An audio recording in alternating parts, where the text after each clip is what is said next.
नशे के सेवन ने आज हर घर परिवार को प्रभावित किया हुआ है। नशा जैसे कि नाम से ही पता चलता है, और इस नशे के करने से लोगों को काफ़ी तरीके की समस्याएं भी होती है। कई गंभीर बीमारियों से उन्हें गुजरना भी पड़ता है। पेट की कई समस्याएं होती है, और नशा कई प्रकार का होता है, और ये नशा तो नुकसानदायक होता ही है।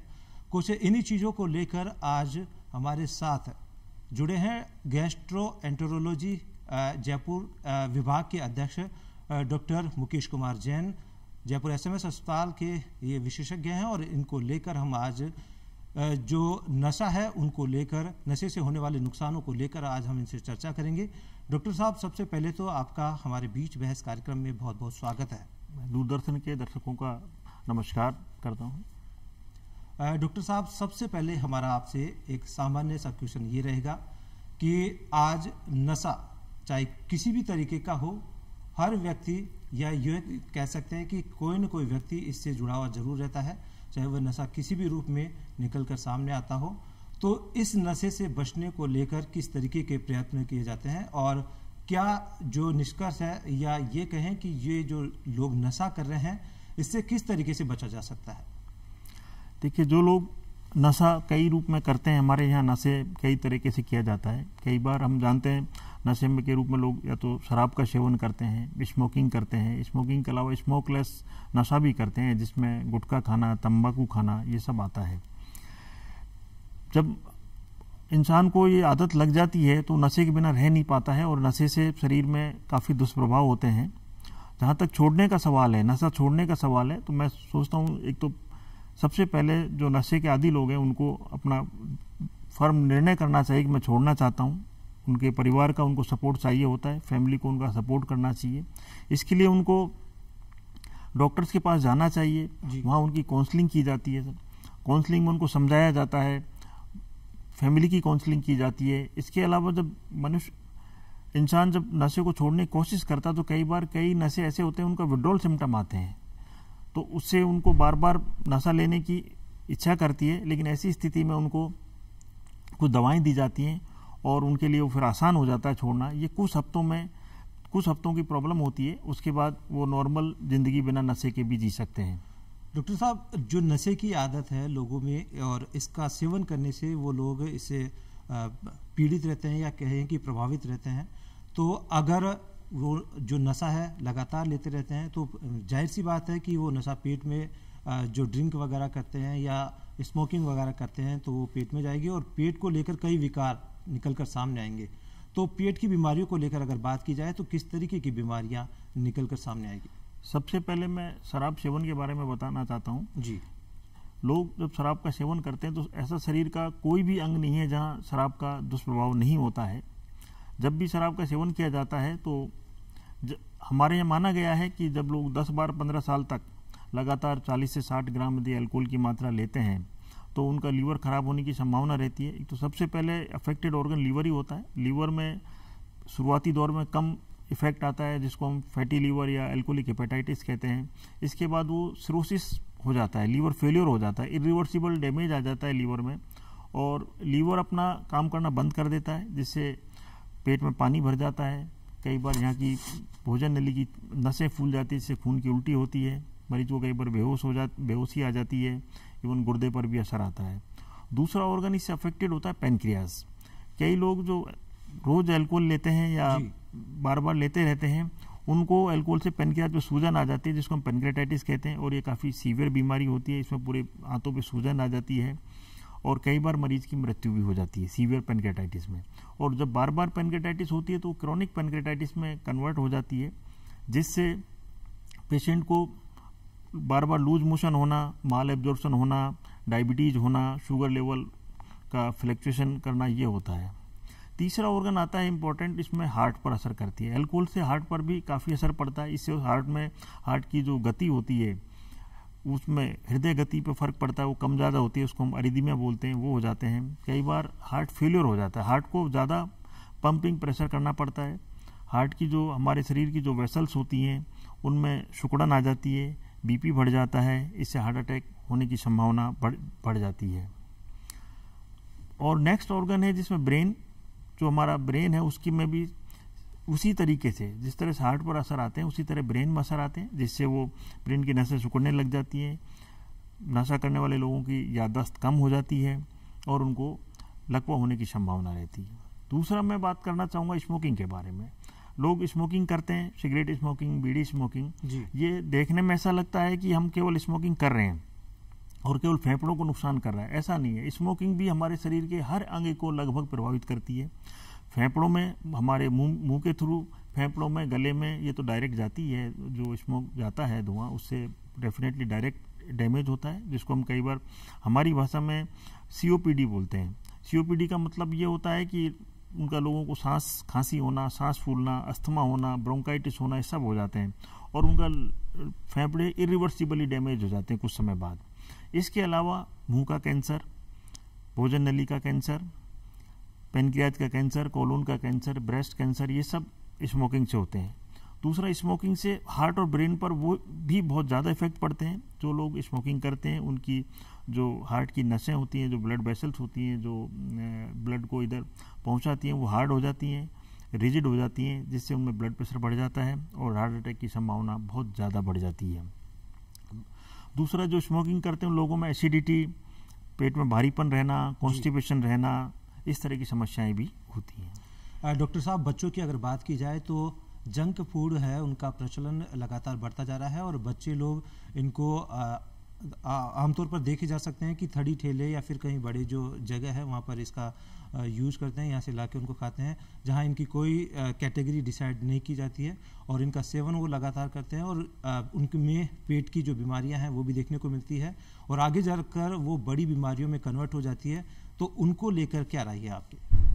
ये सही है, आजकल बच्चों में फास्ट फूड का प्रचलन बहुत ज़्यादा हो गया है, तो ये इजीली अवेलेबल है, ऑनलाइन अवेलेबल है, लोग ज़्यादा मात्रा में फास्ट फूड लेने लगे हैं और इस फास्ट फूड में बेसिकली होता क्या है कि इसमें न्यूट्रिशन कम होता है, कैलोरीज ज़्यादा होती हैं, इसमें बहुत ज़्यादा सॉल्ट होता है, नमक मात्रा में होता है, चिकनाई ज़्यादा होती है, लेकिन न्यूट्रिशन जिसको मैं कहूँ कि प्रोटीन्स या मिनरल्स, विटामिन्स, ये बहुत कम मात्रा में होते हैं। तो इस फास्ट फूड को लेने से, जैसे ही फास्ट फूड लेते हैं उससे पेट भर जाता है और इनका टेस्ट, इसमें प्रिजर्वेटिव डाले जाते हैं, टेस्ट ज़्यादा होता है, तो पेशेंट खाना खाने में ज़्यादा भी आता है। फास्ट फूड ज़्यादा खाते हैं, उससे न्यूट्रिशन नहीं मिलता बॉडी को, लेकिन कैलोरीज मिलती हैं। कैलोरीज मिलने से वो बॉडी में जो मोटापा बढ़ता है, ओबेसिटी होती है और आजकल के बच्चों में देखने को मिल रहा है कि ओबेसिटी बहुत जल्दी एज में होने लग गई। इसका कारण यही है कि लोग फास्ट फूड ज़्यादा खाते हैं, घर का खाना कम खाते हैं। मेरी सलाह ये है कि एक तो बच्चों को घर का रेगुलर बैलेंस डाइट खाना लेना चाहिए, जिसमें carbohydrate, protein, fat, minerals, vitamins, सब चीज़ें समुचित मात्रा में हों। दूसरा, कम बार बार खाना चाहिए, रेगुलर एक्सरसाइज करना चाहिए, खेलकूद एक्टिविटी में पार्टिसिपेट करना चाहिए, आउटडोर एक्टिविटीज़ करनी चाहिए। इससे मोटापे से बचा जा सकता है। जबकि ये अगर बचपन में ही किसी को मोटापे की बीमारी होने लग जाती है, यदि बच्चे मोटे होने लग जाते हैं या उनको मोटापा आ जाता है, तो ये निश्चित सा हो जाता है कि उनको आगे चल के कम आयु में ही हार्ट की बीमारियां, डायबिटीज़ की बीमारियां, कोलेस्ट्रॉल से संबंधित बीमारियां होने लग जाएंगी। इसलिए फास्ट फूड खाने से बच्चों को रोकना चाहिए, यथासंभव कोशिश करनी चाहिए कम से कम वो खाएं और न्यूट्रिटिव फूड लें। डॉक्टर साहब, नशे को लेकर अगर महिलाओं की बात की जाए तो आजकल महिलाएं भी नशे करने में पीछे नहीं हैं और इसके दुष्प्रभाव हैं, जो दुष्परिणाम हैं वो बाद में देखने को मिलते हैं, जैसे कि बांझपन या फिर कोई महिला प्रेगनेंसी के दौरान होती है वो भी नशा करती है। तो इनको लेकर किस तरीके के जो दुष्परिणाम हैं वो निकल कर सामने आते हैं? ये सही बात है कि नशे की प्रवृत्ति महिलाओं में भी अब बढ़ती जा रही है और ये प्राय देखने को मिलता है कि महिलाएं भी नशा करने लगी हैं। इससे महिला और पुरुषों के शरीर में कुछ डिफरेंस होता है, जो जेनेटिक लेवल पर होता है, हार्मोन्स के लेवल पर होता है। तो ये देखने में आया है कि महिलाओं में कम मात्रा में नशा करने से भी उसका दुष्प्रभाव महिलाओं में ज़्यादा होता है। तो महिलाओं को बचना चाहिए नशे से। दूसरा, जो प्रेगनेंसी की स्थिति में तो नशा बिल्कुल ही नहीं करना चाहिए, इससे माँ और बच्चे दोनों को ही नुकसान होता है जी। तो नशा महिलाओं को ज़्यादा नुकसान करता है, नशे से नहीं करना चाहिए। डॉक्टर साहब, आजकल ऐसा देखा जा रहा है कि जो नपुंसकता है उसकी संख्या लगातार बढ़ती जा रही है, लोगों में इसको काफ़ी रूप में देखा भी जा रहा है, तो क्या नशा इसका एक कारण माना जा सकता है? बिल्कुल, जो लोग नशा करते हैं, चाहे वो महिला या पुरुष जो भी करते हैं, जो नशा करते हैं उनको में डेफिनेटली न्यूट्रिशनल डेफिशिएंसीज मिलती हैं, उनका न्यूट्रिशन पूरा नहीं हो पाता है, चाहे वो अल्कोहल के रूप में नशा करें या स्मोकिंग के रूप में नशा करें या गुटखा खाएं, उन लोगों में न्यूट्रिशनल डेफिशिएंसीज होती हैं, उन लोगों को मानसिक तनाव ज़्यादा होता है और वो पूरी डाइट नहीं लेने से, तनाव में रहने से उनको ये देखने में आया है कि इससे महिलाओं में कई तरह की प्रॉब्लम्स हो जाती हैं, जिसमें उनको ये नपुंसकता कहें जिसको, या जो प्रजनन संबंधी समस्याएं होती ज़्यादा होती हैं, या प्रीमेच्योर डिलीवरी होना, या लो बर्थ वेट बेबी होना। इसी तरह पुरुषों में भी उनकी प्रजनन क्षमता या उनका कम होती है। डॉक्टर साहब, मोटे अनाज को लेकर प्रधानमंत्री नरेंद्र मोदी ने भी जो कई घोषणाएं की है, तो अगर जो लोग नशा करते हैं, जिनको कई चीज़ नुकसान कर रही है और उनकी जो फेल्योर भी हो गए हैं अंग, तो क्या ये मोटा अनाज उनके लिए कुछ प्रभावी कारगर सिद्ध हो सकता है? मोटा अनाज के बारे में काफ़ी सुनने को मिला इन दिनों, हमारी माननीय प्रधानमंत्री जी ने भी इस बारे में काफ़ी आग्रह किया है लोगों से। मोटे अनाज बाकी हमारे यहाँ एक तो बहुतायत मात्रा में होता है, सस्ता होता है, ये कम पानी में भी पैदा होता है। मोटे अनाज में जैसे बाजरा है, ज्वार है, आपकी ये और कई तरह के मिलेट्स आते हैं, उन रागी है, इनमें न्यूट्रिशन भरपूर होता है। इन मिलेट्स में, मोटे अनाज में आयरन, कैल्शियम, विटामिन, मैग्नीशियम और मिनरल्स प्रचुर मात्रा में होते हैं। दूसरा, इनमें फाइबर बहुत ज़्यादा मात्रा में होता है। यदि इस तरह का फूड लिया जाता है तो उनका एक तो डाइजेशन ठीक रहता है, न्यूट्रिएंट्स का एब्जॉर्प्शन अच्छे से होता है, उनको कभी कोई कॉन्स्टिपेशन की प्रॉब्लम नहीं होती है, गैस संबंधी समस्याएं कम होती हैं और उनका मानसिक और शारीरिक विकास अच्छे से होता है। तो ये बचपन से ही मिलेट्स को देना चाहिए स्टूडेंट्स को, जो छोटे बच्चे स्कूलों में, और कॉलेज गोइंग स्टूडेंट्स को और एडल्ट्स को, सबको मिलेट्स का भरपूर यूज करना चाहिए। कम से कम दिन में 1 या 2 बार तो लेना ही चाहिए। डॉक्टर साहब, आज कम उम्र के जो बच्चे हैं वो नशे का शिकार ज़्यादा होते हुए देखने को मिल रहे हैं। कॉलेज स्कूलों की बात की जाए तो वहाँ इस तरीके की जो घटनाएं आमतौर पर देखने को मिलती है, तो क्या जागरूकता की कमी इसे माना जा सकता है? बिल्कुल, डेफिनेटली बच्चे नशे की तरफ जल्दी आकर्षित होते हैं, जैसा कि वो सोशल मीडिया पर देखते हैं, OTT प्लेटफॉर्म पर देखते हैं, टीवी में देखते हैं, बहुत तरह के एड्स आते हैं, विज्ञापन से प्रभावित होते हैं बच्चे। तो एक तो स्कूल और कॉलेजेस में इन चीज़ों के लिए अलग से काउंसलिंग क्लासेज होनी चाहिए, काउंसलर होना चाहिए, उनको इवन समय समय पर डॉक्टर्स को बुलाना चाहिए, और नशे की चीज़ें इन स्कूल कॉलेजों के स्थानों से नहीं होनी चाहिए, इनसे दूर रखा जाए बच्चों को, और बच्चों को हमेशा इनके बारे में बताना चाहिए, इनके दुष्प्रभाव के बारे में हमेशा रेगुलरली बताना चाहिए, उनकी काउंसलिंग की जानी चाहिए, और उनको ये भी समझ में आना चाहिए कि जो हम सोशल मीडिया पर देखते हैं ये चीज़ वाकई सही नहीं होती है नशे के बारे में। जो नशे के ऐड आते हैं उनसे उतना प्रभावित नहीं होना चाहिए। एक्चुअल में वो एक ऐड है, वो व्यावसायिक विज्ञापन है, उससे हमको प्रभावित नहीं होना चाहिए, और नशे से जितना हो सकता है उसको दूर रहना चाहिए। इसमें पूरा कॉलेज प्रशासन, स्कूल प्रशासन, इन सबको भरपूर प्रयास करना चाहिए। इवन पेरेंट्स के साथ मीटिंग करके लोगों की काउंसलिंग की जानी चाहिए। कई बार बच्चे गलती से नशा शुरू करते हैं लेकिन वो फिर उसके आदी हो जाते हैं, तो इनिशियल स्टेज में नशे को छुड़वाना बहुत आसान है। जी बिल्कुल, अभी आप कह रहे थे कि गलती से बच्चे पहले नशा करते हैं और फिर इसके आदी हो जाते हैं, तो कैसे पहचानें कि हम नशे के आदी हो गए हैं? इसमें 2-3 बातें हैं। जैसे शराब का जो लोग नशा करते हैं उसमें हम लोग जिस तरह से देखते हैं, जैसे कई लोग सुबह उठते ही चाय की जगह शराब का सेवन करने की कोशिश करते हैं, आई ओपनर के लिए वो शराब का सेवन करते हैं। दूसरा, उनको कई बार लगता है कि मैं अल्कोहल की मात्रा को कम करूं, लेकिन उनको फीलिंग आती है लेकिन कर नहीं पाते हैं, वो कट नहीं कर पाते हैं अपनी। दूसरा, वो उनकी शराब सेवन से कई बार लोग नाराज़ हो जाते हैं, जो उनको देखने वाले लोग नाराज़ हो जाते हैं। कई बार उनको खुद को अंदर से गिल्टी फील होता है कि मैं ये शराब का सेवन कर रहा हूँ और लोग मुझे अच्छा नहीं मानते हैं। तब उसको ये फीलिंग आने लग जाए तो समझें वो आदी हो गए हैं। यदि वो, तो इसके लिए उनको डेफिनेटली चिकित्सक के पास जाना ही चाहिए और उनसे काउंसलिंग लेनी चाहिए, मेडिसिन लेनी चाहिए। एक स्तर पर जो नशे का व्यक्ति है, जो नशे का आदी व्यक्ति है, उसको लगता है कि अब मुझे नशा छोड़ देना चाहिए, और ये शायद हर नशे करने वाला व्यक्ति है उसके साथ ये घटना होती है, तो वह नशा छोड़ भी नहीं पाता है। इस दौरान वो नशे को मन में तो ठान लेता है कि अब मैं नशा नहीं करूँगा, और उसको जो नशा मुक्ति केंद्र है वहाँ पे ले जाया भी जाता है। वहाँ कुछ दिनों के लिए वो ठीक भी रहता है, लेकिन बाहर आने के बाद में वापस वो नशा शुरू कर देता है। तो क्या माना जा सकता है इसे? डेफिनेटली नशा करने वाले लोगों में रिलैप्स रेट बहुत होता है। वो बार बार एक बार छोड़ते हैं, 2-4 महीने छोड़ते हैं, फिर करने लग जाते हैं। एक तो उनको अपनी कंपनी जिन लोगों के साथ रहते हैं उनका ध्यान रखना चाहिए। जो लोग नशा करते हैं उन लोगों से थोड़ा दूरी बनानी चाहिए, और उन लोगों के संपर्क में आना चाहिए जो लोग पहले नशा करते थे लेकिन छोड़ चुके। इनको हम सेल्फ हेल्प ग्रुप कहते हैं। ये लोग नशा छुड़वाने का काम ही करते हैं, जो पहले नशे के आदी थे लेकिन अब उन्होंने नशा छोड़ दिया है और दूसरे लोगों का नशा छुड़वाने का काम करते हैं। दूसरा, उनको रेगुलर चिकित्सक के संपर्क में रहना चाहिए या साइकेट्रिस्ट के संपर्क में रहना चाहिए। काउंसलिंग कभी भी, ये जब इस तरह का ऐसा लगता है कि वो नशा वापस ले सकते हैं तो उनको काउंसलिंग करवानी चाहिए स्वयं की, परिवार की। और इसमें परिवार का सपोर्ट बहुत ज़रूरी होता है। परिवार वालों को कांस्टेंट पर वॉच रखना चाहिए, और जो नशे के आदी हैं उनको यदि ऐसा लगता है कि वो नशा दोबारा करना चाह रहे हैं तो उनको परिवार को अपनी बात बतानी चाहिए, और परिवार को उनसे बार बार फैमिली मेम्बर्स को पूछना चाहिए कि भाई कोई प्रॉब्लम तो नहीं है। इसका यही तरीका है कि बार बार काउंसलिंग की जाए, और एक बार जब 1-2 साल निकल जाते हैं तो फिर संभावनाएं कम हो जाती हैं वापस नशा करने की।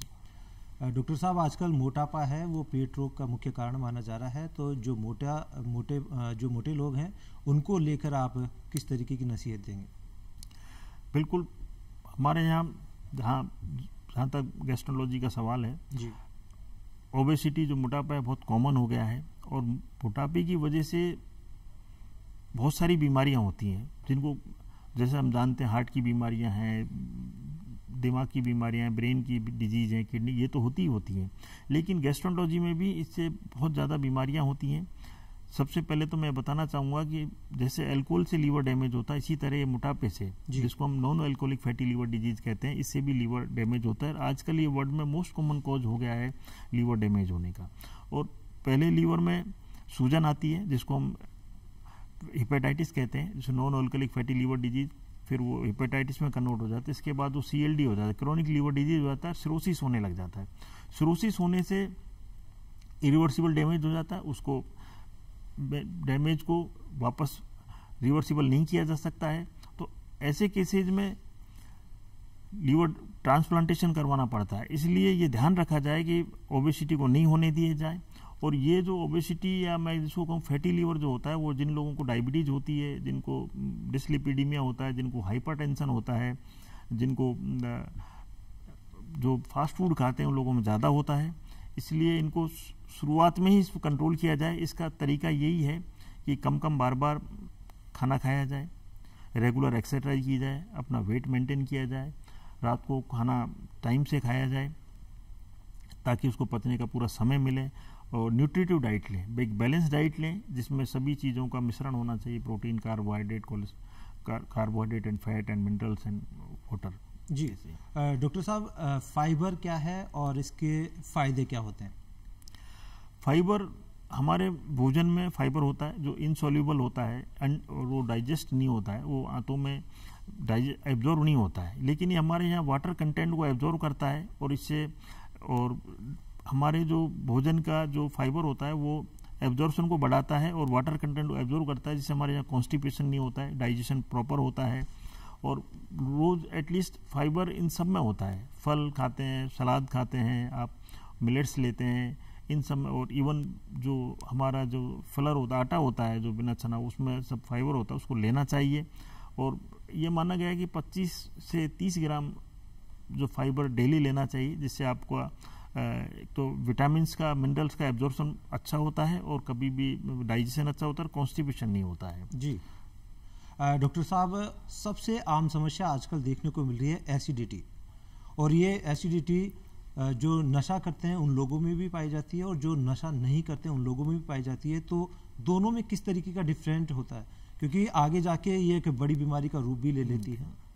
एसिडिटी का मतलब ये है कि हमारे शरीर में एसिड लगातार बनता है, 24 आवर्स बनता है, और ये एसिड जब रिफ्लक्स होकर हमारे या भोजन नली में आता है, मुंह में आता है, या कई बार सांस नली में चला जाता है, तो उससे जो सिम्टम आते हैं उनको एसिडिटी कहते हैं। एसिडिटी में usually regurgitation, burning, heart burn, upper abdomen में पेन होना, ये सब होते हैं। उल्टी होना, उल्टी जैसा मन करना, ये सब एसिडिटी में होते हैं। एसिडिटी के जो मुख्य कारण है उनमें ये है कि तो अनहेल्दी फूड हैबिट्स जी। अनहेल्दी फूड हैबिट्स में लोग फैटी फूड खाते हैं, फास्ट फूड खाते हैं, ओवर ईटिंग करते हैं, उनमें ज़्यादा होती है। दूसरा होता है चाय कॉफ़ी का ज़्यादा कंजम्पशन है, इससे कैफीन होता है और उससे ज़्यादा एसिडिटी बनती है। कई लोग स्ट्रेस इंड्यूस्ड एसिडिटी होती है, जिन लोगों को स्ट्रेस होता है उससे भी एसिडिटी काफ़ी होती है। या जो सेडेंट्री लाइफ स्टाइल जीते हैं, जो एक्सरसाइज नहीं करते, उनमें एसिडिटी ज़्यादा होती है। और स्मोकिंग और अल्कोहल लेने वालों में काफ़ी एसिडिटी होती है।